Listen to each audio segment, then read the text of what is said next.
Vamos a comenzar la sesión del día de hoy, que como sabéis está dedicado a las religiones y costumbres. Como veis, nos acompaña en la sesión de esta mañana la ministra González Sinde y, como decía ayer Rosa Conde, la cuestión de las religiones siempre ha salido en todos los debates de estos encuentros de mujeres líderes. De ahí que tanto Rosa Conde como la directora del curso, Amelia Valcárcel, decidieran que en este año convenía darle un tema, un día específico a las religiones.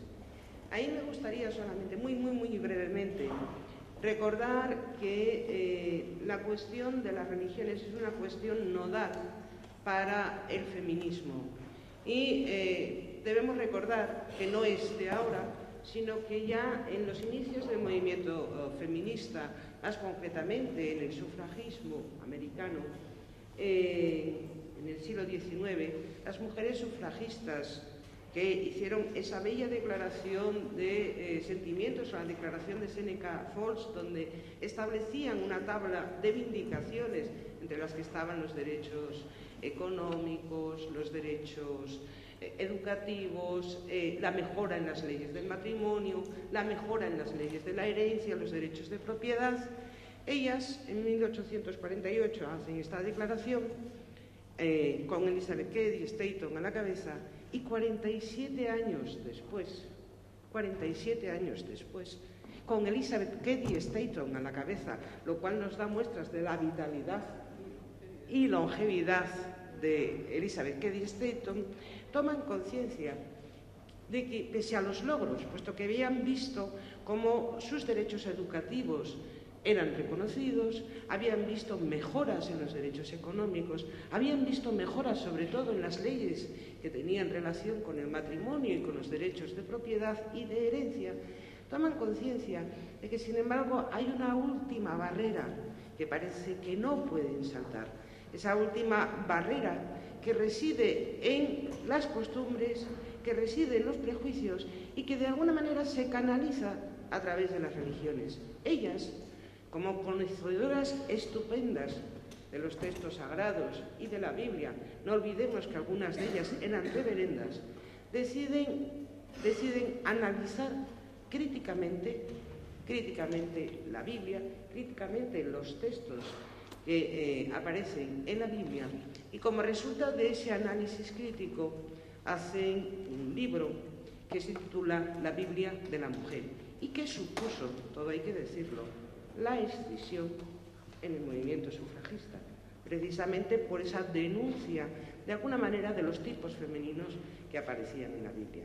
Con esto solamente quiero poner un marco de que la religión ha sido una cuestión nodal para el feminismo. Yo creo que en la mesa de hoy hay tres personas que, si me lo permiten ellas, nos van a ofrecer tres miradas desde ángulos distintos sobre esta cuestión. Isabel Gómez Acebo, a mi modo de ver, es esa mirada desde dentro. Isabel Gómez Acebo es licenciada en Ciencias Políticas y licenciada en Teología por la Universidad de Comillas, donde impartió clases hasta su jubilación. Y digo esa mirada desde dentro como teóloga, un acercamiento, por lo tanto, a la religión desde la teología. Su libro más conocido y que realmente se tradujo a varias lenguas es Dios también es madre. En este momento preside y dirige la Fundación Sagrada Familia. En el caso de Amelia, creo que es esa mirada desde fuera, la mirada desde la filosofía. Y para todas vosotras, Amelia, pues la tenéis muy asociada a lo que es la teoría feminista, todos sus libros que tienen que ver con el análisis feminista de la realidad, pero realmente es una mujer también que para ella el análisis de las religiones es vital.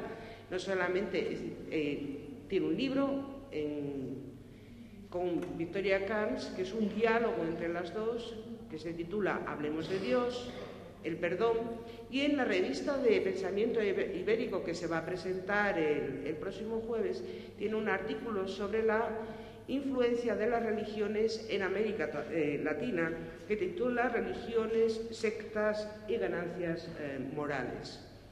Por su parte, Mercedes creo que nos va a ofrecer esa mirada a las costumbres, lo que podríamos llamar también las religiones ancestrales, es decir, la mirada desde la cultura indígena. La hemos estado oyendo todos estos días precisamente hablar de las culturas indígenas. Mercedes es antropóloga y, como habéis visto, realmente está implicada con todo lo que son los pueblos indígenas de las tierras bajas de Bolivia, y yo creo que ella nos va a poner esa colisión a la que se enfrentan las mujeres indígenas en el caso de las costumbres y la vindicación de los derechos sexuales y reproductivos. Yo creo que es una mesa que nos de lujo y, sin más, le paso la palabra a Aitor Gómez Acebo. Buenos días a todas. Me gusta pertenecer a una mesa de lujo, porque normalmente no estoy en estas facetas. La primera pregunta que yo me querría hacer es ¿cómo es posible que en un mundo con comunicaciones muy pobres hasta hace muy poco, todas las religiones han coincidido en darle a las mujeres un papel subordinado? Una respuesta podría ser que las tropas de Alejandro Magno traspasaron las fronteras y llevaron la filosofía griega, que tenía una gran dosis de misoginia por el mundo. Pero yo sinceramente creo que la respuesta es más simple. La fuerza física del varón se impuso y dominó a las mujeres. Y la segunda pregunta sería, ¿qué papel han jugado las grandes religiones? Yo me voy a reflejar en las grandes religiones del libro las religiones orientales, hinduismo, budismo y algo de taoísmo. Desgraciadamente no sé nada de religiones africanas o amerindias, con lo cual creo que Mercedes sabe mucho, o sea que ya nos podrá ampliar esta idea. A primera vista puede parecer que las religiones han sido un freno a las pretensiones feministas. Y como así parece, ¿no? Todas las mujeres que querían salir del hogar y que las religiones les parecía mal. Es decir, las grandes religiones se han puesto de acuerdo con las sociedades patriarcales para limitar las pretensiones femeninas.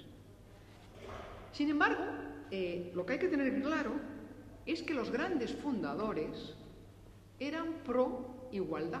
Y como dice Horkheimer, las religiones nacieron precisamente para salvaguardar o potenciar el papel de los más débiles. O sea, ¿cómo es posible que con esa idea inicial las religiones se pusieran a favor de los poderosos de la sociedad? Yo creo que la respuesta es sencilla. Los grandes poderes políticos siempre han tratado de atraer a la religión a su campo y han tratado de pagar a los líderes religiosos. De esa manera estaban a sueldo y se olvidaban de sus ideas originarias y se ponían a favor de la idea del gobierno.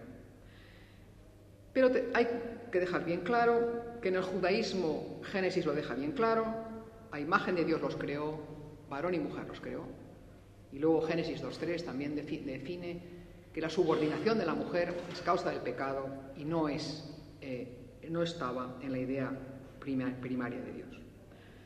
El budismo al principio fundó unos monasterios donde los monjes y las monjas se rapaban la cabeza y se vestían igual, con la idea originaria, no del todo, pero que fueran lo más iguales posibles. El cristianismo, Jesucristo sabemos que se rodeó de mujeres. Pablo nos dice que había muchas mujeres en las primeras comunidades con puestos de relevancia, y en la carta a los Gálatas dice: si os habéis vestido de Cristo, ya no hay judío ni griego, ni esclavo ni libre, ni varón ni mujer. ¿Qué pasó en el Islam? Bueno, pues si pensamos en el momento que Mahoma inaugura esta religión, las mujeres eran como los camellos, se vendían y se compraban. Y la verdad es que Mahoma les dio un estatus que no tenían antes. Sus mujeres tuvieron un gran protagonismo, permitió que las mujeres rezaran junto a los hombres y consideró que las mujeres tenían la misma posibilidad que salvarse de los hombres. Entonces, ¿qué pasó para este cambio? Esta gente que se puso a las órdenes del poder político, ¿qué hicieron? Pues buscaron argumentos teológicos que apoyaran las pretensiones de la sociedad patriarcal. ¿Y cuál fue el primer? Un pretendido orden natural. Los dioses habían creado un orden natural por el cual lo inferior tenía que estar supeditado a lo superior. Indudablemente lo inferior a la mujer con respecto al varón. Un texto de los seguidores de Confucio, los 5 clásicos, lo tiene bien claro y dice: las mujeres son inferiores por naturaleza. O sea, de aquí parte la idea básica. Nuestra naturaleza es inferior que la del varón. El cristianismo tiene un decreto, el decreto de Graciano de 1140, que dice algo parecido. Las mujeres deberán quedar sujetas a sus varones, porque el orden natural para la humanidad es que las mujeres sirvan a los varones y los niños a sus padres, pues es justo que lo inferior sirva a lo superior. De nuevo la idea que somos inferiores.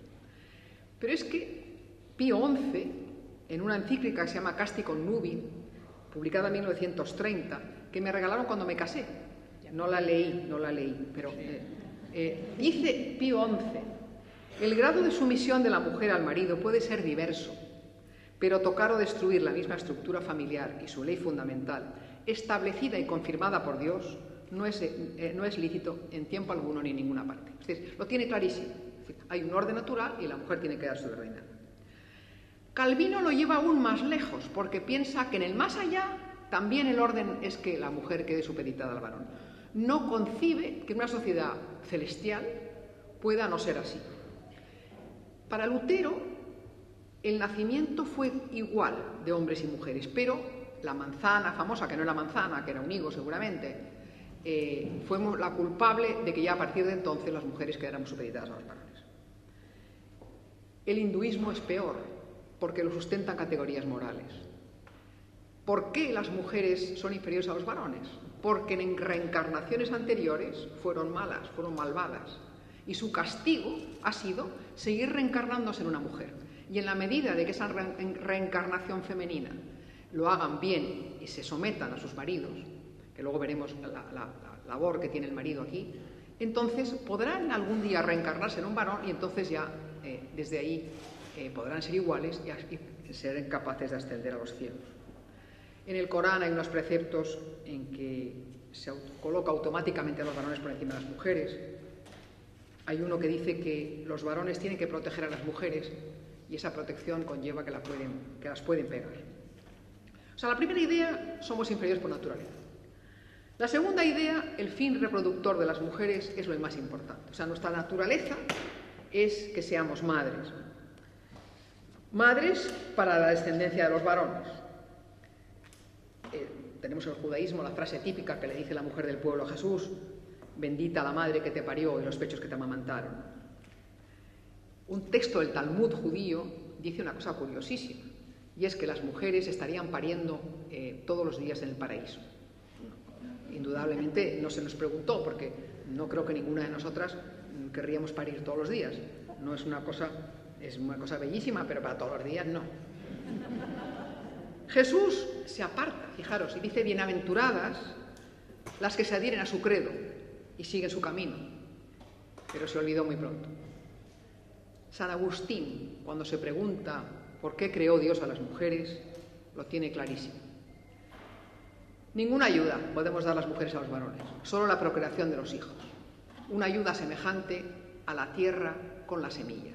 Esta es una idea que ha prevalecido hasta que von Boer descubrió el óvulo, y es que las mujeres solo aportamos el hábitat. En todas las religiones esto existe. El Corán dice: ara tu tierra cuando quieras. Es decir, la mujer es la tierra que el hombre con su cópula ara y coloca su semilla. La reforma protestante no se aparta de estos tratamientos. La mujer sirve para dar a luz, y Lutero llega a decir que si mueren no importa dando a luz, porque para eso han sido creadas. Y una sura coránica, como os decía antes, dice: utiliza tu tierra cuando quieras.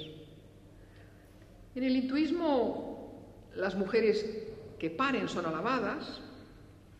Antes de la occidentalización, la primera menstruación de las mujeres era una gran fiesta. Lo más interesante es el taoísmo. El taoísmo considera que Dios es la gran madre, de donde todo nace a todo vuelve, con lo cual tiene una idea de la feminidad mucho más alta. La menstruación no es negatividad, sino que es potencia. Bueno, es quizá de las religiones que más peso específico le dan a la mujer.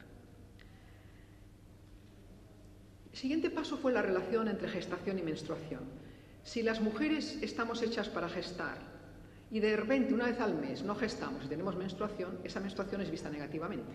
Y entonces todas las religiones tienen el tabú de la menstruación, salvo como se decía antes el taoísmo. El judaísmo exigía que las mujeres se dieran un baño ritual tras la menstruación y mientras tanto tenían prohibido el acceso al templo, a la manipulación de alimentos, a las relaciones sexuales, ¿no? En algunas comunidades ortodoxas actuales, las mujeres menstruantes no pueden entrar en la sinagoga hasta que celebren este baño ritual. El cristianismo siempre ha exigido una purificación de la mujer tras el parto. Yo me acuerdo de mi madre contando que en su pueblo había una ceremonia de purificación tras el parto, ¿no? Yo no lo he vivido eso.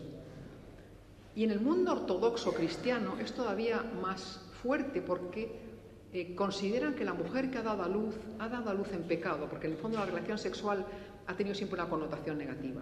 Entonces en un libro de oraciones que se llama el Eulogion, dice, la sierva que va a purificarse, dice: ten piedad de tu sierva y perdona sus pecados, purifícala de su impureza, límpiala de todas sus manchas. Estas costumbres están todavía vigentes en algunas aldeas rusas y etíopes. Lutero aprovecha la menstruación para decir que las mujeres tenemos un lugar muy amplio por donde salen nuestras impurezas, mientras que en los varones ese lugar es muy pequeño. El Corán advierte: si te preguntan por la menstruación, di que es una impureza. Y en el hinduismo la mujer era segregada también durante la menstruación, durante 5 días. O sea, primera idea, somos inferiores por naturaleza. Segunda idea, estamos hechas para gestar y todo lo que no sea gestar es impuro. Tercera idea, debemos de gestar los fetos de nuestros legítimos dueños, que son nuestros maridos. De aquí la necesidad de asegurarse que el fruto del vientre femenino es del esposo, y llevó a todas las religiones y a todas las civilizaciones a una serie de costumbres que nos confinaban.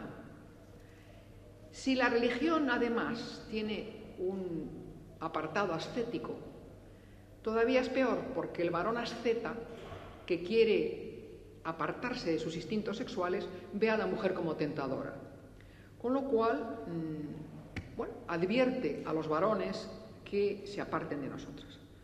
Buda tiene un extraño sueño en el que ve cuerpos muertos de mujeres y dice: estas son las mujeres, monstruosas, pero los varones, engañados por trajes y adornos, quedan prendados por el atractivo femenino. En otro lugar lleva a 500 monjes a un cementerio y les ve cuerpos de mujeres putrefactos. Merece la pena, monjes, sentir aprecio por estas mujeres. Es decir, en el fondo, les humilla sentir atractivo y estar prendado en las redes de los encantos femeninos. En los judaísmos es conocido los comentarios misóginos del eclesiástico.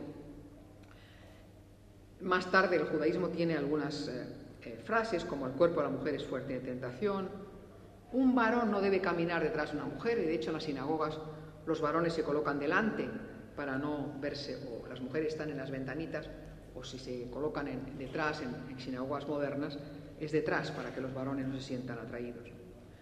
En el cristianismo es conocida la misoginia de los primeros padres de la Iglesia y sus diatribas contra las mujeres. La idea es que las mujeres somos tentadoras por naturaleza y además el cristianismo, una rama del cristianismo ve que cuando comieron nuestros primeros padres vieron que estaban desnudos, es decir, sintieron un atractivo sexual, con lo cual el atractivo sexual es fruto del pecado y no estaba en la idea primaria de Dios. Digo que esto es una parte del cristianismo, gracias a Dios no todo. Esta visión despreciativa y esta visión limitativa ha ido acompañando de una serie de prescripciones que hacían que la mujer pasara desapercibida y se quedara en el hogar. Para Lutero la mujer es un clavo introducido en la pared. Es la frase, pues es tremendo, ¿no? El cristianismo hizo otra cosa, concibió el hogar como el templo de la mujer. La mujer reinaba, sobre todo en el protestantismo. Las mujeres éramos las reinas del hogar. Esta encíclica que os decía antes de Casti Connubii resume el lugar que la cristiandad tiene reservado para las mujeres y que estaba siendo cuestionado por las propias mujeres que querían salir del hogar. Y dice el Papa: la corrupción, que la emancipación femenina es la corrupción del carácter propio de la mujer y de su dignidad como madre, pues si la mujer desciende de la sede verdaderamente regia a la que el Evangelio le ha levantado dentro de los muros del hogar, caerá en la servidumbre. Es decir, no concibe que una mujer pueda trabajar fuera del hogar, porque si lo hace caerá en la servidumbre. Yo creo que el Papa no conoce los hogares de muchas mujeres en los que no solo son reinas, sino que son las cenicientas de la casa. Unido a esto es la obsesión por la castidad femenina. Los matrimonios se realizan en temprana edad y el espacio de las mujeres queda muy limitado a la casa. Incluso dentro de la casa se establecen gineceos, como los harenes, en los que no pueden entrar los varones que no sean de la familia. El Islam es la piedra de choque de estas ideas. Es difícil hablar del Islam porque hay Corán, la Suná, los Hadith, las distintas naciones, pero en general podemos decir que el Islam coloca el honor del varón, como dice Fátima Mernissi, entre las piernas de una mujer. Con lo cual, confina a las mujeres lo máximo que puede. El Corán solo las confina como castigo, pero de hecho en la mayoría de los países musulmanes hoy nos encontramos con que no se pueden vestir como quieren, tienen que ir tapadas, tienen que ir encerradas, etcétera, etcétera. Las mujeres de Mahoma, cuando hablaban detrás de una cortina con los hombres. Esto ha dado pie a todas las veladuras, que son originarias de Bizancio, pero que adoptó el mundo mahometano, y a partir de entonces las mujeres están veladas. Indudablemente el Corán da derecho a la mujer al trabajo, pero con antifaz, con velo, es muy difícil trabajar. Y de hecho en la Arabia Saudita las mujeres no pueden conducir y se están rebelando por ello, porque claro, en climas con 50 grados no puedes ir andando y te tiene que conducir un miembro de tu familia. Si tu miembro de tu familia también trabaja, es difícil ponerse de acuerdo. ¿Qué dificultad tiene para cambiar estas cosas? Pues una visión que tiene Mahoma en el infierno, que es semejante a la de Dante en el paraíso, que dice que en el infierno estaban las que descubrieron su cara y su cabeza a otros que no eran sus maridos, o las que se vistieron para varones que no eran de su familia. Es decir, los castigos que estas mujeres están recibiendo en el infierno tratan de paliar lo que hicieron en vida. Es decir, los castigos son les destrozan la cara, porque fueron malas personas en vida. Las religiosas católicas han llevado velo toda su vida, las laicas, yo he llevado velo hasta hace muy poco. Cuando me casé me velaron, que si lo sé lo que eso significaba no me dejo. El varón tenía la cabeza libre y a mí me la cubrían, porque desde aquel momento la voz de la familia era la de mi marido. Gracias a Dios él tampoco sabía de qué iba y no ha habido problemas. Es decir, rara la religión que no ha puesto trabas a la cabeza de la mujer y trabas a la boca de la mujer. Es decir, han ido unidas. Fijaros, en español se dice se soltó el pelo. Se soltó el pelo quiere decir que sexualmente tuvo una vida y que también dijo más de la cuenta. Es muy curioso porque en el cristianismo tenemos esos textos de Pablo: las mujeres cállense en las asambleas, no les está permitido tomar la palabra. Orígenes dice: es impropio para una mujer hablar en una asamblea, diga lo que diga, incluso si pronuncia cosas admirables o santas, porque vienen en boca de mujer. Todo lo que viene en boca de mujer es malo. Pero fijaros qué ejemplo más de costumbre práctica, más tremendo. En España hay un libro de un señor que se llama Ignacio Larrañaga, que va por la 32 edición, que se llama El silencio de María. María es la Virgen de Nazaret. Yo me pregunto de dónde viene este silencio. María pronuncia en el Nuevo Testamento un texto que es posiblemente uno de los más revolucionarios, que es el Magnificat. Mientras que de los 12 apóstoles hay 8 que no dicen ni mu. A nadie se le ocurre decir el silencio de Andrés, y no dijo ni mu. ¿Por qué el silencio de María? ¿Por qué las mujeres tienen que estar silentes? Sófocles decía que la mayor virtud de las mujeres era el silencio. Y no nos olvidemos que el cristianismo, cuando se expande por el Imperio Romano, utiliza la filosofía griega como vehículo, y entonces adopta todas las claves de la filosofía griega.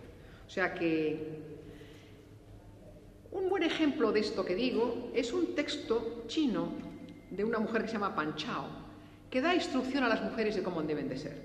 Y dice el texto: cuando andes no tuerzas la cabeza, cuando hables no abres la boca, cuando andes no muevas tus faldas, cuando estés contenta no irrumpas en carcajadas, cuando enfadada no levantes la voz. Es decir, trata esa parte desapercibida. Esto lo dice una mujer. Y tenemos que ser conscientes cuando hablamos de mujeres que las costumbres, las mujeres las adoptamos y las transmitimos. Costumbres patriarcales. Y un caso clarísimo es el de la ablación del clítoris. En España, en Gerona, ha habido unas mujeres que las han condenado por hacer la ablación del clítoris de sus hijas. Es una monstruosidad, pero ellas saben que si no lo hacen, sus hijas quedan fuera del mercado matrimonial y no se atreven a plantar cara. O sea que las costumbres tenemos primero que hacer a que las mujeres vean que son ellas las que tienen las primeras que mostrarse en contra. Voy a ser rápida. La consideración moral. Todo esto nos lleva a que moralmente somos peores. Fémina viene de fe minus, menor fe, menor categoría humana. Fijaros, las diosas malas los dioses malos son diosas. El dios del mal es Mara en el hinduismo. En el budismo, en el hinduismo es Kali. Eva, Pandora en la filosofía griega, Eva es la culpable. Lilith en el judaísmo es otra compañera primera de Adán, que también es una malvada. Sin embargo, hay que reconocer que las religiones siempre nos han reconocido que podíamos salvarnos, igual que los varones. Ahora, por caminos más largos, porque éramos peores. Un hadith musulmán dice que Mahoma vio en el infierno más mujeres que hombres. Para la salvación, las religiones proponen 2 caminos: el ascético, y es el encerrarte en un convento, y el iluminado. El iluminado quiere decir aprenderte los libros sagrados.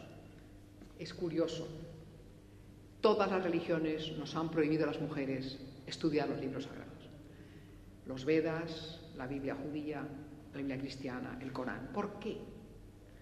Porque en el momento, lo que tú decías del libro de Clary Stanton, en el momento que las mujeres conocen los libros sagrados, dicen: tate, si no dice lo que dice el Señor, dice que dice. Y entonces, a la medida que las mujeres hemos estudiado los textos sagrados, hemos salido al paso de una serie de costumbres inveteradas, pero que no estaban bien asentadas en los textos sagrados. O sea que por ahí nos han puesto toda clase de trabas. El hinduismo tiene una palabra que se llama pati, que es lo mismo para el varón que para el esposo que para Dios. La mujer, como es una reencarnación de una vida anterior negativa, se salvará en la medida que le dé culto al esposo, como se lo da culto a Dios. De aquí que cuando muere el esposo, ella deba de morir en la pira funeraria con él, porque es el último acto de supremo sacrificio. Si lo hace, tendrá la posibilidad de volver a ser un varón en la siguiente reencarnación. La que no lo hace, la que se queda viuda, se le ha jorobado la vida, y perdonad la expresión, porque como no fue buena, tiene que pagar. Y entonces las mujeres viudas en el hinduismo viven aisladas, no salen de casa, tienen una vida, cuando se han quedado viudas jovencísimas, porque normalmente se casan niñas con hombres muy mayores. Hay maravilloso un camino salvador para las mujeres en todas las religiones, que consiste en que nos hagamos hombres, que renunciemos a la feminidad, que renunciemos a ser madres, en todas las religiones. En el feminismo, Santa Perpetua dice en un momento dado: facta sum masculus, ya soy un varón. ¿Cómo lo conseguían? Fundamentalmente, no casándose, por supuesto, y con unas limitaciones alimentarias tremendas, que lo primero que hacían, bueno, reducían sus pechos, reducían el tamaño de sus formas y acababan reduciendo su menstruación, porque la menstruación es un lujo. Cuando no te alimentas, pues la menstruación deja de desaparecer. O sea que todas las religiones, el camino era que te convirtieras en varón. El origen está en Platón, en el Timeo, que dice que los que fallan y no llegan a sus estrellas es porque se convertirán en mujeres en un momento dado. En el cristianismo también hay de estos, como os decía. En el hinduismo ya hemos dicho antes que como mujer no te puedes salvar, o sea que tienes que reencarnarte en un varón. En el budismo se decía que Buda no había tenido jamás una encarnación en mujer, y en la corriente del gran vehículo todavía hoy hay unos textos que deben pronunciar las mujeres que dicen: porque deseo quedar libre de las impurezas del cuerpo femenino, adquiriré el bello y fresco cuerpo de un varón. ¿Qué ha pasado con todo esto en la mente femenina? Que muchas mujeres hemos acabado teniendo una sensación de asco con nuestro cuerpo. Yo no creo que es casualidad. Bueno, Santa Catalina de Siena murió de hambre porque, bueno, quería ser un varón, y quería ser un varón alabando a Dios, y creía que estaba ahí, fue santa porque, bueno, lo hizo creyendo que era lo mejor que hacía. Todas esas jóvenes que tienen anorexia, de alguna manera han interiorizado esta idea de que el cuerpo femenino... Yo ahora voy a hablar de mi juventud. Creo que las niñas de hoy son distintas, pero nosotras, cuando nos llegaba la pubertad, escondíamos nuestro pecho. Los niños estaban orgullosísimos de sus órganos sexuales. A lo mejor hoy, con esta revolución sexual que hay, ha cambiado, ¿no? Y hoy las mujeres se ponen pechos enormes, pero yo creo que hay todavía una corriente ahí de vergüenza de la mujer de tener un cuerpo, que nos... Bueno, la conclusión. Yo creo que las religiones no han sido las iniciadoras de estas prácticas, pero les han apoyado con su teología. Y yo creo que hay que descubrir que en el origen no estaba la religión, sino que al revés, la religión ha tratado siempre de darle cancha a los pobres de las sociedades. Y fijaros una cosa muy importante, tú alababas antes a las sufragistas. Qué curioso que las sufragistas americanas tenían en una mano el Código Civil y en otro la Biblia. ¿Por qué? Porque decían que las sociedades, a partir de la Revolución Francesa, necesitaban ser una comunidad de iguales, y que en la Biblia se encontraban las bases para plantearse este tema, porque que Dios no quería que las mujeres fueran inferiores a los varones. Algo se está moviendo en las religiones. Como en toda la vida, los roles prescritos dejan paso poco a poco a los roles vividos, y todos estamos viendo cómo hay una pequeña revolución en el mundo, pequeña y grande. Todavía queda... No sé si habéis leído la prensa, pero a mí lo que el juez que dice que zorra es que no es un insulto a la mujer, sino que es decir que es astuta. Hombre, mire. Bueno, pues eso, claro, que un juez de la Judicatura Española diga eso quiere decir que todavía hay detrás, pues lo mismo pasa en la religión. Pero yo creo que hay muchas teólogas feministas en todos los credos, en el Islam también, que están diciendo: señores, ustedes estaban equivocados. Esto se puede leer de otra manera. Esto estaba escrito en un momento en una sociedad que la sociedad ha cambiado y tenemos que adaptar estos textos a nuestras vidas. Yo creo, para terminar, que si los varones hubieran sido las mujeres hubieran sido dirigentes en las religiones, el desarrollo hubiera sido más rápido. Piensen ustedes solamente que imaginemos que los dioses de las religiones serían dioses y diosas en los politeístas, y en las monoteístas no serían varones, a lo mejor podían ser dioses o varón y mujer, un dios andrógino. Y yo pienso también que esos dioses no serían tan trascendentes y lejanos, serían los dioses más cercanos, y que habrían hecho dejación de su omnipotencia, esa omnipotencia de los dioses. No, el Dios cristiano no es omnipotente, y sin embargo nos lo han hecho creer. El Dios cristiano muere en la cruz y muere por los desfavorecidos de este mundo. O sea que el poder, que nos gusta a todos, pero las religiones deben de estar a favor de los desposeídos. Y yo creo que estamos en un momento vital, tanto para las mujeres como para las religiones, y de que se haga bien este cambio irá en beneficio de ambas, porque Y es problemático porque la ciencia mira al futuro, mientras que las religiones miran al pasado. La ciencia se mueve por hipótesis y las religiones se mueven por convicciones. Es mucho más fácil cambiar una hipótesis que una convicción. Con lo cual, yo, que soy una modesta teóloga feminista cristiana, intento que mi religión cambie, porque creo que esto irá a favor de la propia religión y a favor de las mujeres que se sentirán arropadas, queridas y apoyadas por esta religión en la que conviven, ¿no?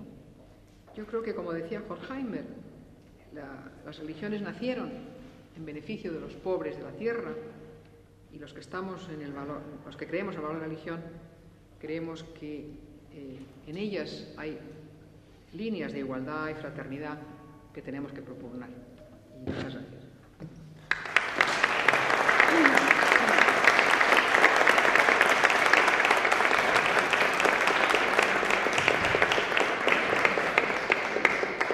Muchas gracias, Isabel. Amelia, tienes la palabra. Gracias, buenos días. Mi punto de vista, en efecto, será en muchos trazos bastante similar al que la doctora Gómez Acebo ha empleado y en otros bastante divergente. De todas maneras, pienso que se puede trenzar entre ambos un discurso homogéneo que luego se completará con la visión de Mercedes. Verán, desde mi punto de vista, las religiones son una entidad viva. Es decir, entiendo por religiones un conjunto de prácticas que incluyen también rituales y ceremonias, mediante las cuales un grupo humano se reafirma en sus propios valores, los hace patentes en los rituales y se da tanto pasado como destino. Es decir, sobrepasa la inmanencia y pretende llegar a un punto de trascendencia, bien sea ligándose a los ancestros a través de esas prácticas, bien sea garantizando el futuro del grupo por medio de esos ritos. Es decir, las religiones son esencialmente útiles al grupo. Un grupo humano que no sea capaz de tener una vivencia religiosa no ha existido jamás. Todos los grupos humanos que hemos encontrado tienen un tipo de vivencias religiosas. De ahí que uno de los argumentos a favor de la existencia de Dios haya sido del pasado el consensus gentium. Entonces, ¿por qué existe Dios? Dice, pues si las 5 vías no nos llegan y el argumento ontológico nos deja realmente al pairo, siempre podemos decir que es bastante, al menos un fenómeno bastante curioso, que no exista grupo humano que no tenga dioses. Luego, si todos los grupos humanos tienen dioses, ese consensus gentium de toda la humanidad entera implica la existencia de los dioses. Lo que pasa es que unos los han conocido más y otros más lejanamente o más oscuramente. Ese es el argumento de Epicuro. Epicuro es el primer filósofo que es ateo de alguna manera, porque ser ateo en la antigüedad no estaba nada fácil, es decir, era una solución no prevista en el sistema.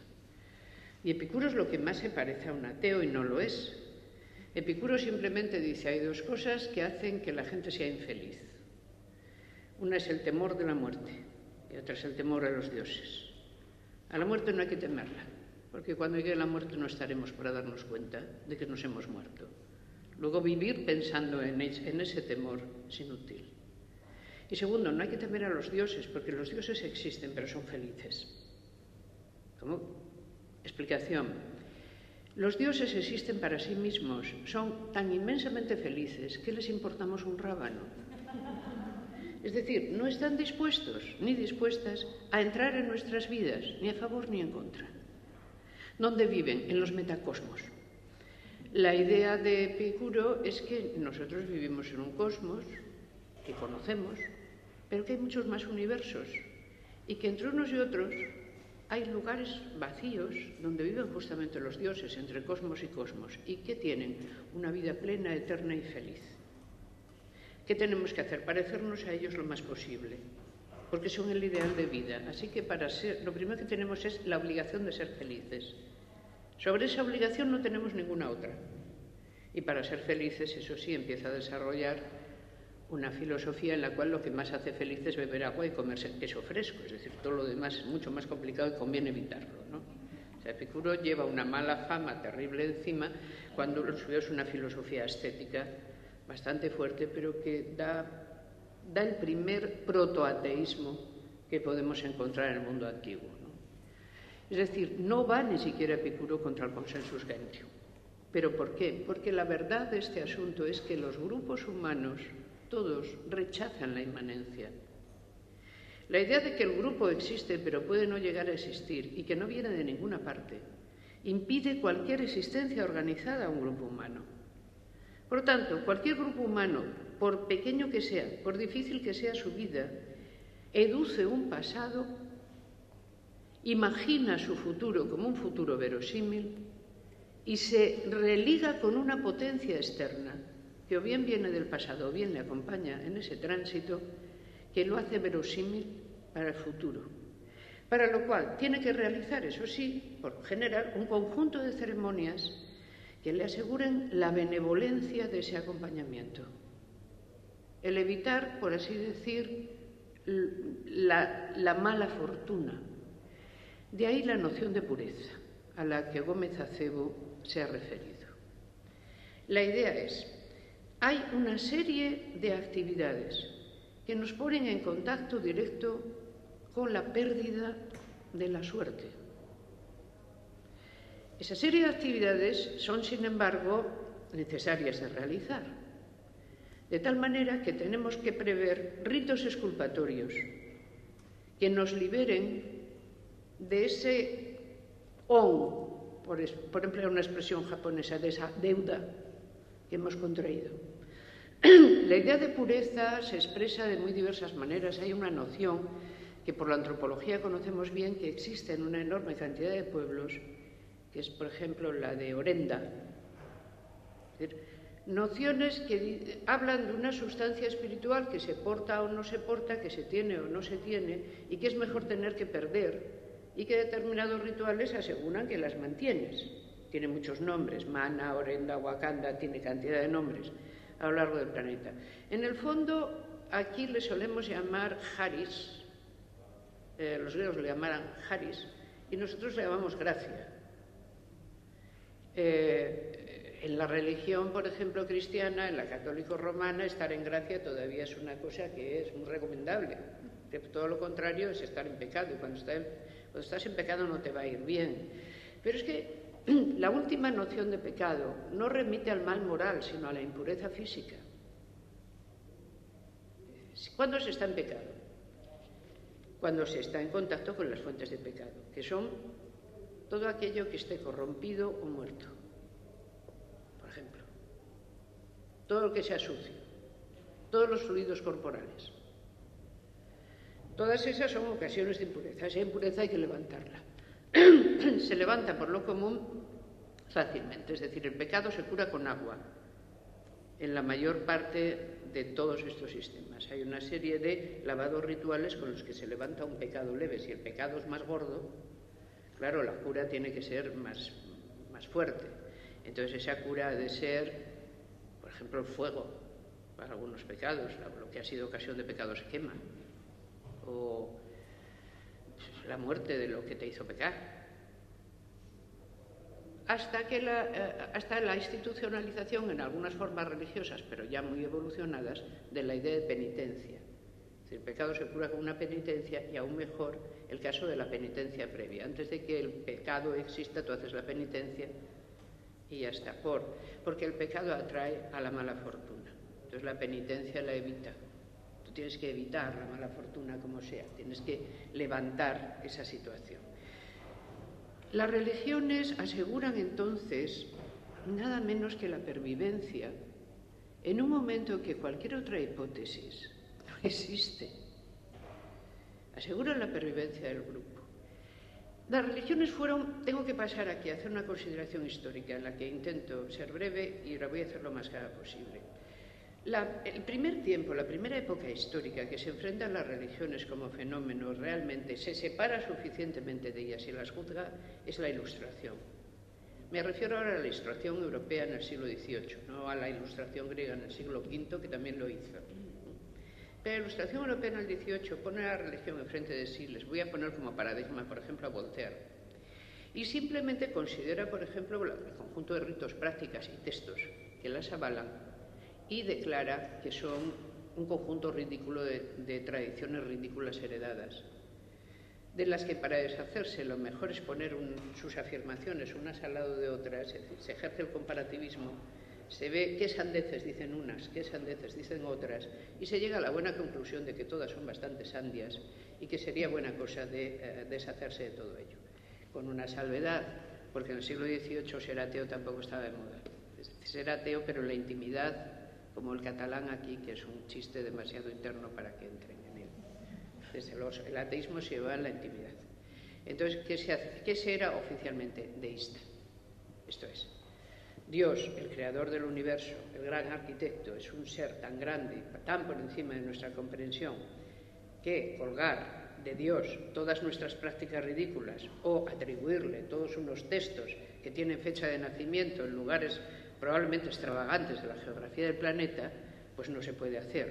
Hay que pensar en Dios realmente como alguien omnipotente, extraordinariamente bueno y probablemente fiable y fiado en el destino de la humanidad, puesto que ha sido creador de un mundo que es perfecto y no hay más que pensar de Dios. Entonces te sale el deísmo. No son ateos, son deístas, y en tanto que son deístas, abominan de las religiones realmente existentes. Y les empiezan a dar un nombre, les llaman religiones positivas. Entonces la religión es la otra, es la religión filosófica, que es deísta. Y las religiones que realmente existen son positivas y no se pueden fácilmente descargar de su positividad, porque están demasiado vinculadas justamente a los rasgos supersticiosos. Bueno sería el poder separar religión de superstición. ¿Y qué es lo que hacen los cristianos ilustrados? Lo intentan Feijóo, otros cuantos. Vamos a separar religión de superstición. Eliminemos la superstición. Hay un caso antológico con Feijóo para que nos demos cuenta de a dónde pretendo apuntar. Feijóo sabe, por ejemplo, cuando él escribe el teatro crítico, habla muy a menudo de la religión, pero él naturalmente es un clérigo y es creyente. Y habla de un milagro que se produce a fecha fija en una ermita de Asturias, es la ermita de Sant Lluís. El milagro es que se acude a la misa y en el momento de la misa, cuando empiezan a caer flores que se transmutan de no se sabe dónde y a caer sobre los circunstantes, los que están asistiendo a la misa. Y la misa de Sant Lluís es un milagro anual. Entonces, ¿qué hace Feijóo? Coge a otros caballeros ilustrados de su tertulia y acuden todos a Sant Lluís y les hace hacer un informe de lo que ocurre. Y cuando empieza a producirse el milagro, lo desmilagran. ¿Y por qué es? Dice una señora, uy, me está brotando una flor, se acerca al caballero en cuestión, pluma en ristre con tintero y dice, es una mota de polvo que es la luz y es una ilusión óptica total, no hay ninguna flor.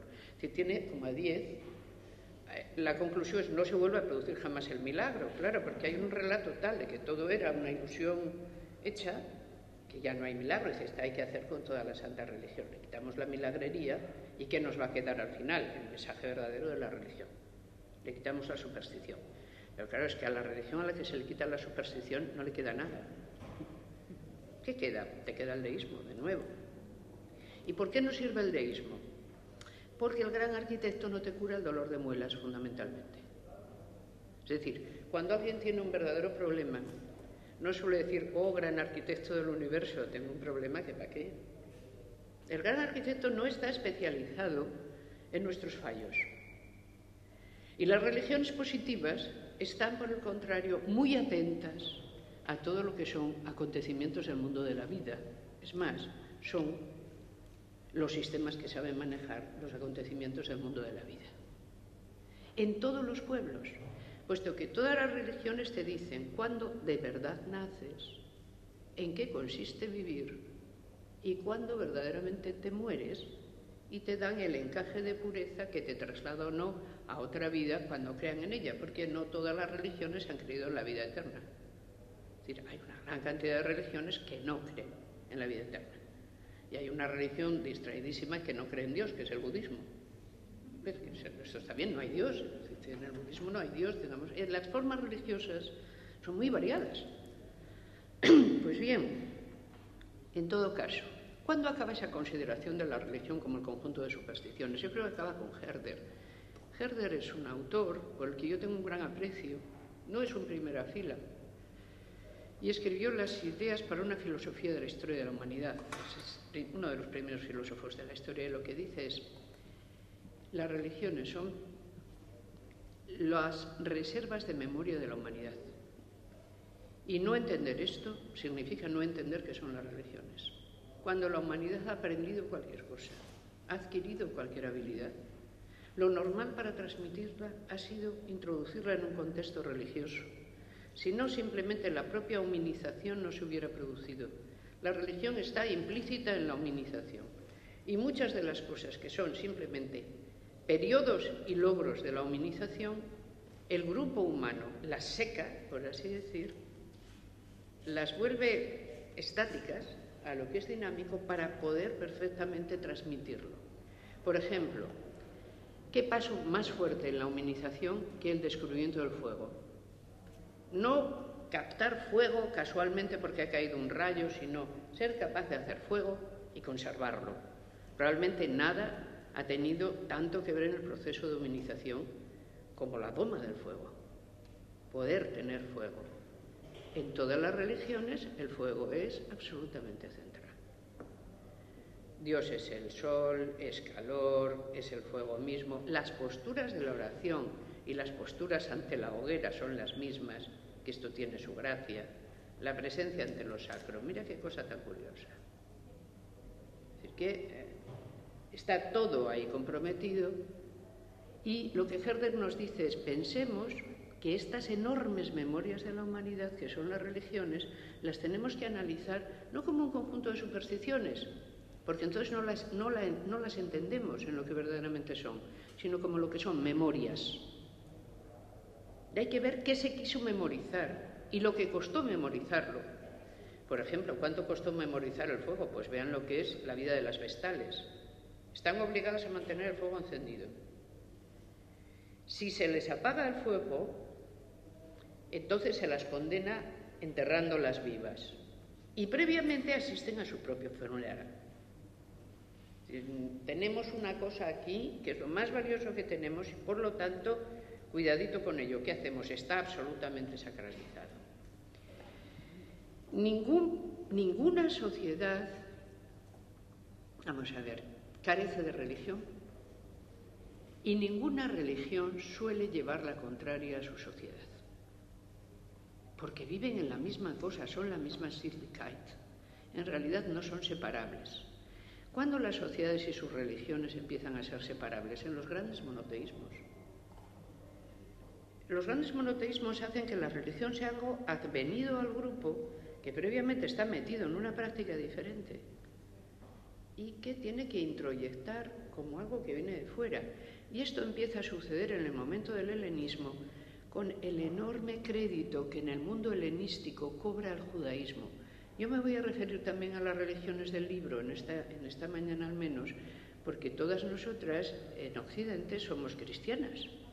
Quiero decir, puede haber, desde luego, religiones indígenas, pero están penetradas de cristianismo y viceversa. Es decir, que ya ahí el mestizaje se ha hecho muy fuerte. En el siglo III a.C., es de explicar un fenómeno que es el crédito que ha adquirido el judaísmo en todo el mundo helenístico, en el Mediterráneo oriental, como un monoteísmo que se parece al monoteísmo filosófico que se ha planteado en las filosofías posplatónicas y posaristotélicas. La idea es, claro que el monoteísmo es verdadero y, por cierto, Dios se lo ha revelado a un pueblo en especial, que es aquel que le adora en el Templo de Jerusalén.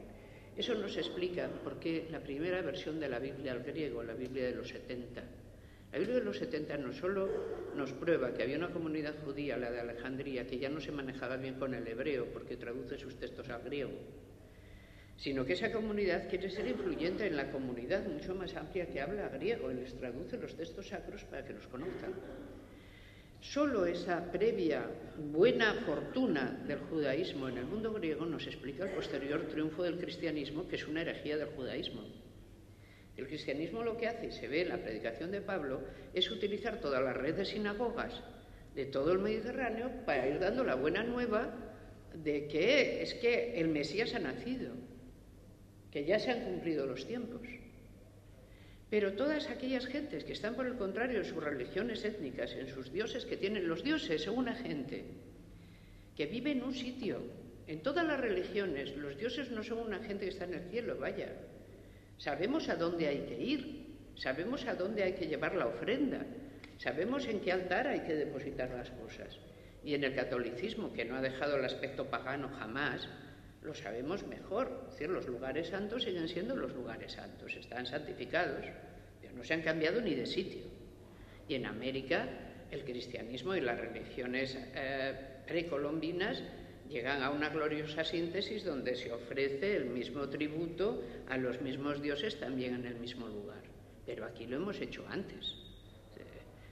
Yo qué sé, todos los lugares dedicados a Apolo, pues todos no, pero unos cuantos están dedicados a una tal Santa Polonia, que no sabemos muy bien cómo es, pero que para el dolor de muelas, ya mencionado, es buenísima.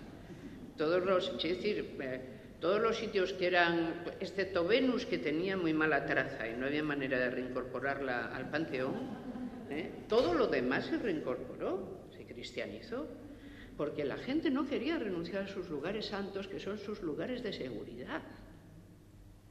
Y solo en la Reforma protestante se da una verdadera iconoclastia cristiana, que acabemos con la superstición que está presente, como que reliquias, como todo esto se tira. Y luego más dicen los cuadros, pues también, y las imágenes se descabezan, y aquí hay que tener una religión pura. Pero la religión pura es un suceso advenido muy tardíamente. La religión es lo otro, es lo que hay, ¿no? Y no contradice a su sociedad, porque en una sociedad que está establecida de este modo, distinguir a la sociedad y la religión es casi imposible. Es que son la misma cosa. ¿Qué sucede, sin embargo? Tengo que ir también deprisa porque así podremos hablar. Las religiones, pienso, son seres vivos. Al igual que los pueblos, nacen, crecen, se desarrollan y mueren. Las religiones nacen, crecen, se desarrollan y mueren. Lo sabemos porque conocemos a muchas religiones muertas. Muchos cultos que ya no lo son, muchas religiones han muerto. Entonces podemos ver cómo han hecho para morirse. La mayor parte de los pueblos no han logrado transfundir a sus dioses a otros cuando ellos mismos han desaparecido de la tierra. ¿Y cuál es la mayor amenaza en los textos? Que es tan hermosa y tan dura. Te haré desaparecer. Dicho al pueblo, tu memoria no existirá. ¿Y cuál es la bendición? Pervivirás para siempre y te multiplicaré sobre la faz de la tierra. Ese miedo elemental a no ser nada, a no haber dejado nada, a ser entregado a tus enemigos. Eso que se lee, por ejemplo, en el Código de Hammurabi, cuando el dios Amás le explica al rey cómo va a ir aquello si realmente no se cumplen las normas. Porque ¿qué son las religiones? Lo que más son las garantes de las normas del grupo. Para que las normas sean recordadas, son sagradas. De tal manera que violar una norma sea mucho más grave y que incluso haya garantes del incumplimiento, es decir, de observar el incumplimiento de una norma que nadie ve que ha sido incumplida.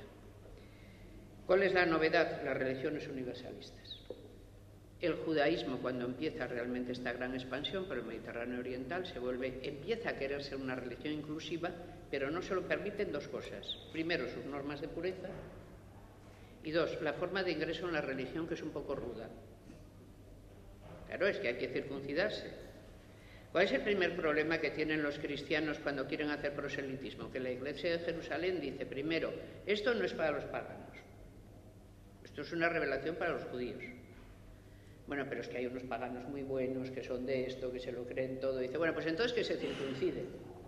Hombre, no les vamos a decir que se circunciden, sí. San Pedro en eso era persona que lo tenía muy claro. Que se circunciden y que dejen de comer gambas, mejillones, liebres y todo lo que no se come, que son una larga cantidad de cosas, y que hagan todos los ritos de pureza judíos que vienen en el Deuteronomio, porque si se convierten, se convierten. Pero San Pablo tenía otra idea, era doctor en la ley, estaba más viajado Y además esto es precioso verlo en las encíclicas que son realmente paulinas, que no son todas. Las de Pablo, las de la misma mano, son solo algunas. Que es como dice, entonces Pablo empieza a mandar limosnas a la iglesia de Jerusalén, porque claro, los hermanos de Jerusalén, que les vaya bien, que están pasando tribulaciones, y ya cuando los tiene bien limosnaos, va él mismo y les explica la cosa, que es que verdaderamente, que claro, a los paganos no se les puede ir con aquello, y que ellos son verdaderos creyentes. Entonces, San Pedro tiene un sueño providencial, es que le baja un gran lienzo con todos los alimentos impuros desde el cielo mientras está sesteando, y una voz le dice, Pedro, coge el cuchillo, mata y come. Y Pedro dice, no puedo, todo es impuro. Dice, ya nada es impuro para ti. Y entonces Pedro rápidamente aplica la cosa y dice, tiene razón aquí el hermano Pablo, que nos ha mandado esas limosnas tan buenas, que realmente los paganos no tienen necesidad de cumplir estas cosas. Y que entonces, ¿qué les debe servir solo? El bautismo del agua. Es decir, la entrada en la religión se facilita y el rito que levanta el pecado pequeño se vuelve el rito de entrada en la religión, una purificación por el agua. Es el bautismo. Esta religión se ha facilitado y entonces se ha podido universalizar. En 2 siglos el cristianismo se extiende por todo el mundo mediterráneo, la cuenca, digamos, de globalización mediterránea. Y se extiende en un periodo de tiempo brevísimo para el mundo antiguo. Y alcanza realmente el pleroma, ¿no? Y más tarde ese mundo cristiano es el que se traslada a América. América es el único continente mestizo de toda la Tierra, que todos los demás no lo son, pero América sí lo es un continente cristiano, enteramente, donde incluso las religiones previas están mezcladas con la religión cristiana. ¿Qué es la religión, aparte de esto? Pues es el sexto poder. Bueno, a decir verdad, Huntington dice que es el tercero. Y yo a Huntington le tengo mucho a aquel y creo casi todo lo que dice, porque lo tiene bien pensado. Y lo que pasa es que Huntington se refiere exclusivamente a la Iglesia romana, cuando dice que es el tercer poder mundial. Es sorprendente, pero lo dice. La religión no es para nada un poder desdeñable, ni siquiera en la sociedad actual. Pero ¿qué pasa? Que ya no organiza al grupo humano. Eso es evidente. Pero sí se sigue presentando a sí misma como garante de las normas, de la sacralidad de las normas. Es decir, la religión ya no pretende tener, como lo pretendió hasta el siglo XVIII y XIX, la explicación del mundo físico en los textos sacros. Ya no te dice seriamente que el mundo existe en 7 días. Hombre, algún fundamentalista lo hace, pero no, ni esas cosas.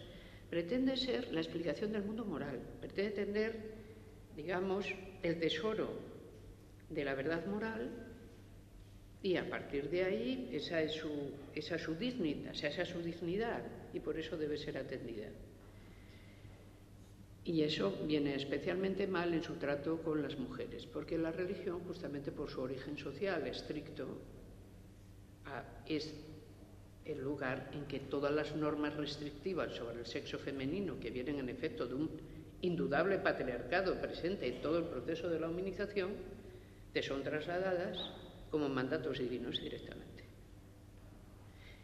Por lo tanto, no se pueden calcular como obsesiones particulares o raras las obsesiones que tiene la religión con el cuerpo de las mujeres.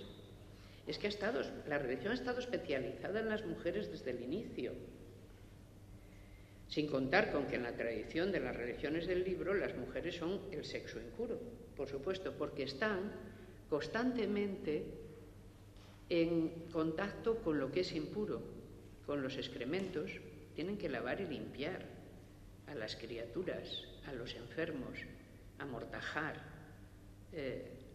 En algunos casos tienen que matar, si bien la función de matar, por lo común, siendo una función ínfima, es una función ínfima en algunas religiones. En el hinduismo la casta que mata es la casta más baja, y por el contrario, lo que sorprendía a los conversos romanos al judaísmo, que alguno había cuando iban al templo de Jerusalén, es que en vez de ser el templo del Dios único era un matadero en pleno funcionamiento. Es decir, que lo de matar esto ha tenido muchas modulaciones, ¿no? Pero las mujeres están a un paso de la muerte siempre. Es decir, no son gente que se pueda defender a sí misma, son gente débil, son gente impura, transmiten la impureza, están en contacto con lo que es impuro, no pueden además evitar ese contacto, porque están hechas para esa ayuda.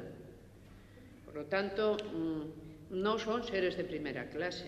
Ya no lo son simplemente la idea de la fortaleza física, que Gómez Acebo ha dicho, a mí me parece que sigue siendo la verdadera explicación, que cuando se la dices a la gente, como siempre dice que no, pues claro que sí.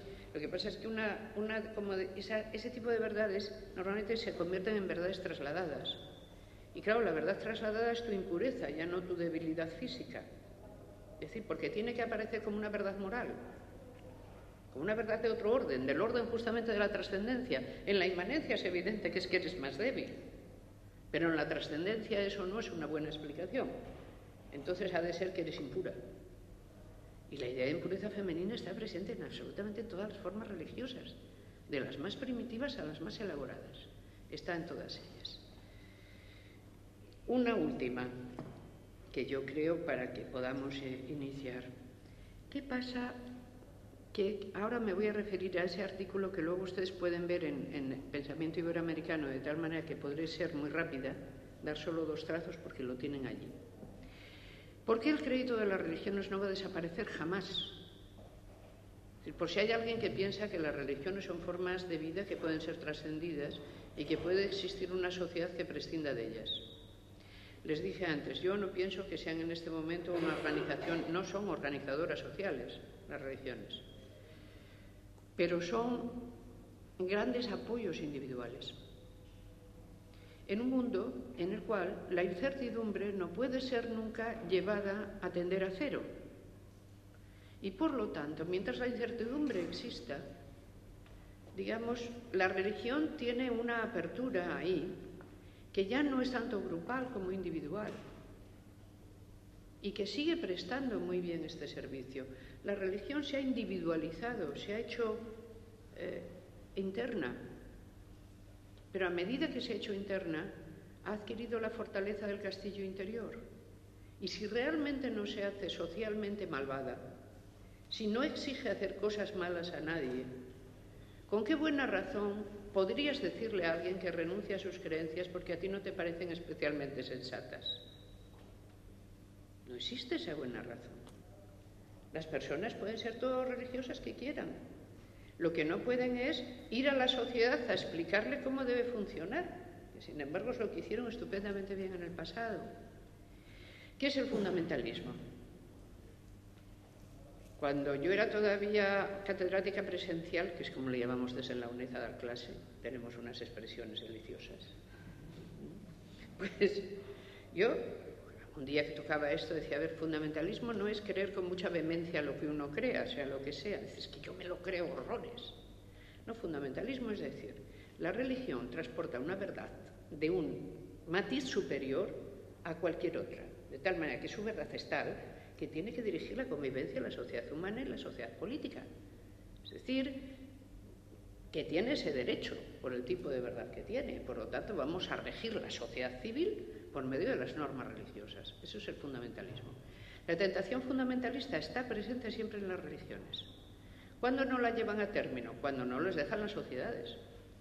Pero si las sociedades se sienten ante un enorme fracaso, se sienten inseguras, se sienten al borde del caos, el retorno de los religiosos es lo primero que podemos esperar, y con una vehemencia fundamentalista.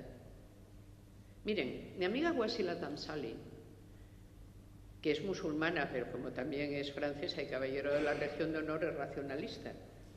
Entonces, me dio el siguiente detalle. En Argel, ella es argelina de nacimiento, en Argel, por supuesto, uno de los momentos en que las mujeres más velo se pusieron fue después del terremoto. Hubo un gran terremoto, consecuencia. Nos estamos portando mal con Alá. Fátima, ponte el velo inmediatamente. Alá no está de acuerdo con lo que ocurre ante la inseguridad, nunca se va hacia adelante. Por lo tanto, no hay nada que más me ofenda que el topicazo de decir aquello de la gente no se da cuenta de que crisis quiere decir oportunidad. Dice, sí, oportunidad de irte al carajo. Es una oportunidad muy poco apreciada en general. Crisis quiere decir lo que quiere, la gente en periodos de una fuerte incertidumbre no tiene movimientos hacia adelante, tiene movimientos regresivos. y se va hacia atrás a ver si atrás se encuentra la verdad. Si nuestro mundo se hace mucho más complicado, no se hará más habitable para las mujeres si las formas religiosas se vuelven fundamentalistas. Por lo tanto, con independencia de cuáles sean nuestras creencias religiosas, o que les tengamos más o menos aprecio, yo opino que tiene que existir una alianza entre el feminismo y una religión entendida desde el punto de vista feminista, como religión individual que no pretende llevar ancestralidades especiales a la esfera de lo público. Creo que esa alianza ha de hacerse y por eso creo que son buenas todas las iniciativas que la propician, porque, cierro, realmente la idea racionalista de encontrar un paisaje social en el cual la religión no tenga cabida no es verosímil. La religión lo que tiene que ser es privada. Y privada no quiere decir clandestina. Es decir, la presencia de la religión en la calle simplemente está sujeta a orden y medida. Porque la religión no por privada es clandestina, simplemente es que la religión ella misma y los demás le ponen el coto de que no es la suprema norma para regir la convivencia civil, sino que es un conjunto privado de creencias, probablemente respetable siempre que no interrumpa la realidad alcanzada entre todos, que es la de la libertad compartida. Cada vez que la religión se inmiscuye en la justamente libertad compartida, se tiene absolutamente toda la legitimidad para decirle que vuelva a su lugar. Pero no hay ninguna legitimidad para atacar individualmente las creencias de nadie. Esta es mi posición en esto. Muchas gracias.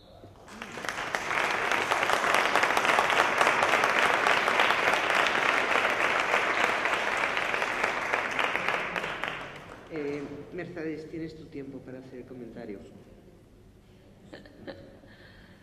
Bueno, empezaré diciendo que realmente es un honor para mí tener la oportunidad de comentar a la doctora Gómez Acebo y a la doctora Valcárcel. Realmente yo soy una antropóloga que trabaja hace 25 años con pueblos indígenas, pero no ha sido tanto el foco de mi trabajo las religiones. Sin embargo, como ellas han dicho con mucha claridad, las religiones permean la vida cotidiana de todos los pueblos. Entonces, cuando uno entra a estudiar relaciones económicas, relaciones de la organización política y otros aspectos de la vida de los pueblos, pues se encuentra con nociones, con prácticas que se pueden llamar del ámbito de la religión. Entonces se torna inevitable indagar, si es que uno quiere realmente comprender la vida de esos pueblos con los que está trabajando, indagar en los sistemas que se pueden llamar religiosos. Bueno, yo digo que se pueden llamar o que se denomina del ámbito de lo religioso porque en la antropología, y en esto no voy a entrar, solamente voy a manifestar que existen debates, ¿no? Y la antropología realmente nace con esa incógnita, con ese debate, si los pueblos indígenas tienen realmente sistemas religiosos, cabalmente por que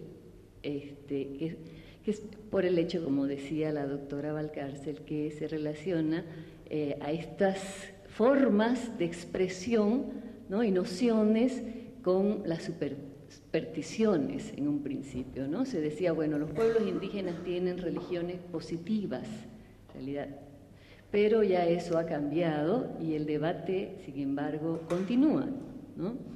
No voy a entrar en ello, pero sí, yo estoy convencida de que las religiones son un conjunto de nociones, representaciones, valores que se expresan en prácticas y rituales. Y eso es visible, se puede observar y se expresa en lo que los antropólogos denominamos las cosmovisiones de los diferentes pueblos. Y son muy diversas y muy específicas a cada uno de ellos y son dinámicas y han venido cambiando en los procesos de contacto entre pueblos indígenas, ¿no? Y con los pueblos que denominamos o culturas no indígenas. Entonces, esa es algo que me parece que es importante especificar. El segundo aspecto, nosotros en Bolivia hicimos un estudio, un grupo de mujeres en realidad, de diferentes disciplinas, tratando de comprender los sistemas normativos de los pueblos indígenas del oriente boliviano y también de la zona andina, aymaras y quechua. Trabajamos con 7 pueblos para ver en un análisis comparativo cómo las normas, ¿no?, las prescripciones y las prácticas de estos pueblos se relacionaban con la vida de las mujeres. O sea, es decir, cómo las mujeres en estos pueblos ejercían o no sus derechos y qué concepciones de derechos tenían ellos. Entonces, ahí tuvimos que adentrarnos en estos temas de sistemas normativos, ¿no?, nociones de la religión, y entramos a esta noción que muchos antropólogos han buscado toda su vida, el encontrar las sociedades igualitarias, ¿ya?, donde las mujeres y los hombres accedan a la toma de decisiones en estas relaciones de poder de manera igualitaria. Entonces,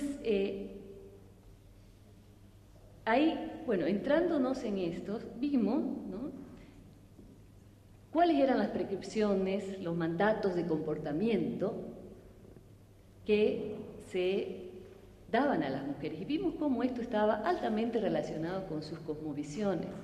Como decía la doctora Isabel, por ejemplo, desde el mito de origen, en la mayoría de estos 7 pueblos con los que trabajamos, las mujeres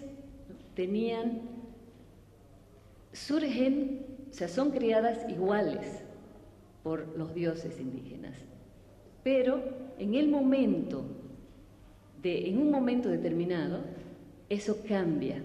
Por ejemplo, en el caso guarayo, ¿no?, la mujer es representada por la yuca, el hombre es el maíz, y nacen como complementarios, ¿ya? Pero en un momento determinado, el maíz ordena a la yuca que prepare la siembra, pero la yuca, ¿no?, se relaja y se tarda 6 meses en preparar la siembra. Entonces vuelve el maíz enojado y le dice: te has tardado, ¿por qué has hecho esto? No has cumplido con mi mandato, no has cumplido con tu rol complementario. Entonces le ordena hacer una chicha, y esta chicha es una bebida fermentada de la yuca, ¿no?, y la yuca, para quedar bien con el maíz, le da a tomar esta chicha, le da mucha chicha, dice. Bueno, entonces él se emborracha y resulta de que cuando está borracho le pega, la castiga, un fuerte castigo. Entonces, cuando los guarayos se emborrachan y castigan a sus mujeres, justifican esto utilizando el mito de origen, ¿no? Entonces, desde ese momento se establece una relación subordinada entre mujeres y hombres, y surge, al parecer, a partir de ahí, de ese mito de origen. Luego encontramos, por ejemplo, las diosas, ¿no? Azognag, la diosa Ayorea, es la diosa de mayor poder. Ella contiene en sí misma el bien y el mal, pero, sin embargo, era la diosa perversa. A Azognag había que hacerle un ritual porque ella también está relacionada al cambio de estaciones, rige el cambio de estaciones. A Azognag no había que despertarla de manera brusca, no había que cumplir los rituales que ella mandaba, ordenaba para todos, hombres y mujeres, porque el castigo llegaba hasta la muerte. Entonces, Azognag era la diosa perversa y fue, durante el proceso misional, en este sincretismo, representada como el diablo. Ese ritual es totalmente prohibido. Y durante el ritual de Asogná, las mujeres eran aisladas totalmente. Solamente los hombres, que eran los cazadores, miren ustedes la complejidad del mito, los cazadores eran quienes realizan todo el ritual que está relacionado sobre todo con la guerra, la sangre y el coraje. Luego, por ejemplo, la menstruación. ¿Qué encontramos respecto a la menstruación? La impureza. La menstruación está permanente en todos los pueblos relacionados con la impureza. Las mujeres menstruadas durante la menstruación no pueden ir al Chaco porque se seca la producción, ¿no? Las mujeres son aisladas en algunos casos y, por ejemplo, en el caso Huarayo, son aisladas las chicas durante 30 días y a ellas se les enseña, las abuelas les enseñan todos los comportamientos que tienen que tener, pero muy centradas sobre todo en el habla y las expresiones corporales. Las mujeres tienen que tener una forma de dirigirse, y todo también con relación al marido, ¿ya? Tienen que dirigirse a los hombres de una manera muy especial, su forma corporal, ¿no? Ellas tienen que ser muy delicadas, aprenden a cocinar, pero además también aprenden cuáles son las restricciones y los tabúes alimenticios para la época del parto, del embarazo y posteriormente, ¿no? Y también cuando están criando a los hijos. Bueno, luego también sobre el tema del embarazo y el parto, ¿no? También existe una serie de ritualidades relacionadas sobre todo con las impurezas de la sangre en este periodo, ¿no? Y se conocen también las prescripciones para las mujeres embarazadas en relación a comer cierto tipo de alimentos, ¿no? Al consumo de alimentos, a comportamientos específicos, y luego del embarazo, posteriormente al embarazo también es muy diversa las ritualidades y las prácticas que se establecen. En el caso Ayoreode, yo quisiera citárselos este caso muy especial porque hay muchos antropólogos que estudiaron los Ayoreodes, especialmente entrevistando a varones, ¿no? La definieron como una sociedad de cazadores-colectores igualitaria. O sea, había la noción de que los Ayoreodes se encajaban en este grupo de igualitarios del mundo, de sociedades nómadas, porque se relaciona, ¿no?, el nomadismo y estas prácticas de caza a las sociedades igualitarias. Pero resulta de que cuando nosotras entramos a hacer este estudio, nos encontramos que las mujeres, nos centramos sobre todo en entrevistar mujeres. Ese era un foco que teníamos, ¿no? Porque queríamos conocer la memoria de estas mujeres que nunca habían sido entrevistadas, fueron invisibilizadas por los antropólogos varones. Entonces, estas mujeres comenzaron a darnos una serie de relatos y narraciones que, bueno, cuestionaban esta idea de una sociedad igualitaria, porque todas estas prescripciones tan duras en relación con ella, pero sobre todo por el hecho de que en el momento en que ellas se casaban, o sea, se escogían a sus maridos, después de un periodo de amplia libertad sexual, ellas pasaban a tener una vida absolutamente restringida a la relación con el esposo. Por ejemplo, no podían dirigirse mirando de frente al esposo ni a sus hermanos.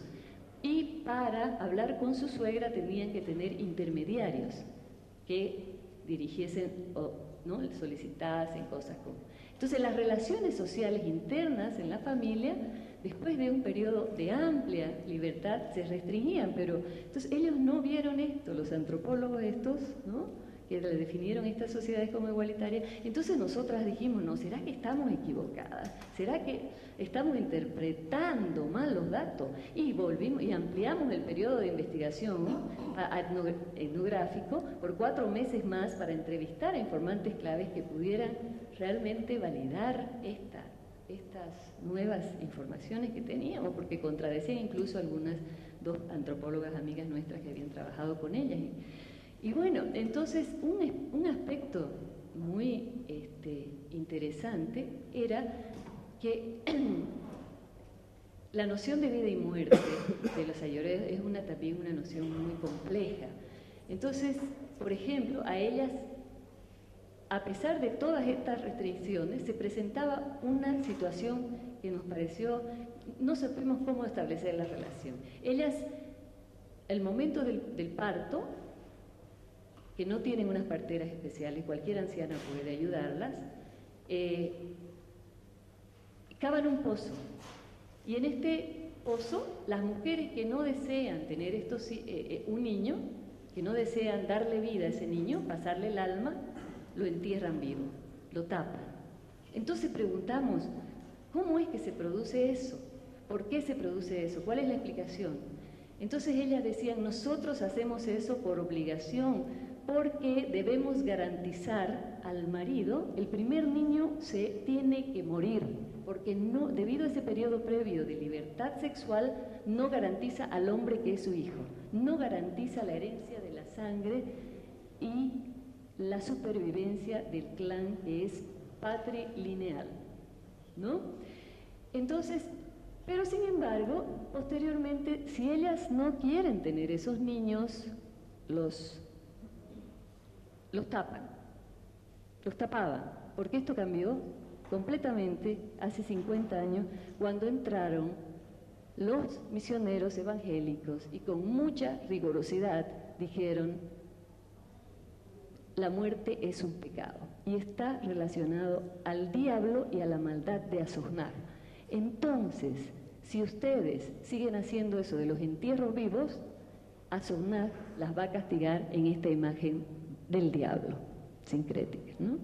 Entonces, ya los ayoreos ahora dicen, Azognar es un pajarito, porque ella está representada como un pajarito, es un tipo de búho caprimulgio, y Azognar es un pajarito y ya no creemos en eso y ya no enterramos, pero han encontrado otras formas de seguir ejerciendo esto, su derecho a, lo llamamos ahora derecho, a no aceptar tener ciertos niños que no quieren criar, ¿no? Bueno, y el caso de Ayoreo es un caso muy especial porque a las mujeres huérfanas, si los capitanes ordenaban, se las enterraba viva también, porque no había un cazador que pueda sostenerlas. Entonces, bueno, y por ahí va el tema, ya termino con esto de la parte etnográfica y de las sociedades igualitarias, que en muchos casos no son tan igualitarias, depende también de quién ha sido el que ha proporcionado el dato. Ya. Entonces, por último, yo quería decir que en este estudio sobre derecho vimos realmente cómo las religiones, o las que yo no voy a utilizar jamás el término de supersticiones, las religiones, porque son sistemas, estas cosmovisiones, son entidades vivas, explican el mundo y garantizan las normas. Y voy a concordar en esto con la doctora Barcárcel, que en la actualidad hay una tendencia por este sincretismo que se ha producido a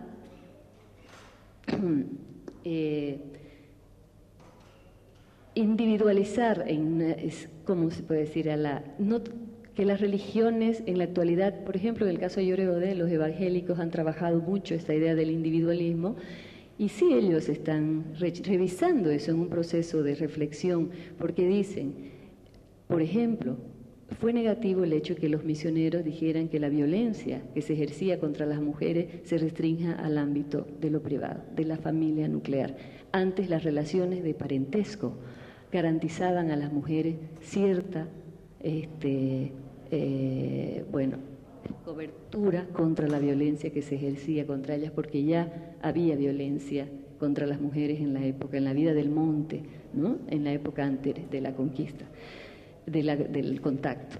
Entonces, si ellos están, cuando buscan memoria histórica, cuando buscan afirmarse como pueblo, se refieren mucho al tema de las ancestralidades y buscan en esas cosmovisiones algo en lo cual asirse para proyectarse hacia el futuro, ¿no? Y eso es algo que las feministas y las mujeres indígenas también quizás deban fuertemente debatir, ¿no?